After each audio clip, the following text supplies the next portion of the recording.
Ganito po mag-set ng admin para kilalanin ng GPS yung number nyo. Iti-text nyo po yung number ng GPS ng admin, 1, 2, 3, 4, 5, 6, yung ipang titext o ipang tatawag nyo po sa GPS. Ibig sabihin yan, itong number na to sa dulo, yung 0991, yan lang po yung pwedeng tumawag tsaka mag-text sa GPS. Hindi tatanggapin ng GPS yung ibang number. Ngayon, pag sinend nyo yan, mag-reply yung GPS ng set okay. Mag-reply siya kapag may load, pero kapag wala siyang load, hindi siya mag-reply.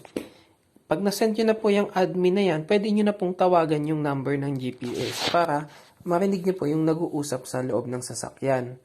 Kapag hindi po sinasagot ng GPS yung tawag natin, may mga reason po yan. Una, mahina yung signal, nasa loob ng building, nasa underground.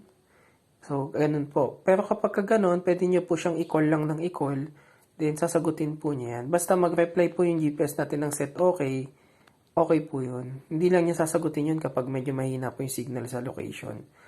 At i-make sure nyo po yung ipang tatawag nyo is yung admin na nakaregister. Ito pong 0991. Kasi kapag ibang number po yung pinantawag nyo, hindi po yun sasagutin ng GPS.